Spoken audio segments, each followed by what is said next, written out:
So ayun mga ka-farming, tayo ay magpapaligo po ng ating kambing. Yan. So papaliguan lang po natin ng ating kambing. At pinas forward na po natin mga ka-farming dahil tayo po ay magpapaligo lamang ng ating kambing. Dahil nga bagong dating yung ating kambing. At syempre para malinisan na rin po yung ating bulugan. Yan. So linis-linis lang, sasabunan natin yan. So yung tubig na yan ay may sabon na po. At rekta na po yan. So ganyan po siya kalaki mga ka-farming. Mantakin nyo kung gaano kalaki yung ating bulugan. Sulit na sulit naman para sa akin dahil malibog naman yung ating kambing. Kaya sulit na sulit siya mga ka-farming. Paliguan lang natin. Yan.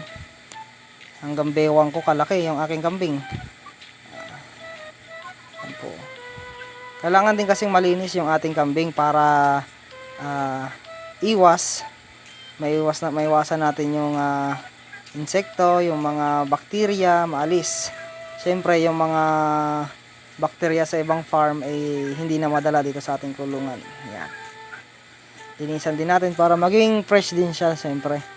Kailangan fresh lagi yung ating kambing para hindi naman siya magkasakit.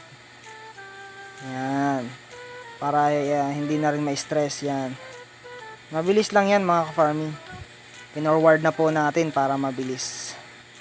Paliguan, paliguan, paliguan. Yung susunod na araw, magagamit na ho natin siya. Paliguan lang natin. Nakakatuwa lang kasi talagang pangarap ko talaga na magkaroon ng ganitong klaseng kambing. Pure breed. Malaking kambing.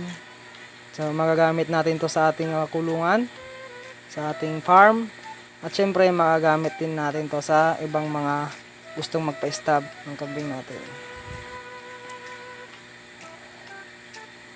Yan lang mga ka-farming. Sulit din. Sulit din para sa akin mga ka-farming kung ako tatanungin nyo bilang isang 3 taon na rin na nagkakambing ay masasabi kong sulit din naman itong kambing na nakuha natin. So mag-4 na taon na po tayong nagkakambing. Going to 4 months ay 4 years na po tayo. So yan mga ka-farming, tapos na po natin siyang paliguan at ipapastahol na po natin siya mga ka-farming.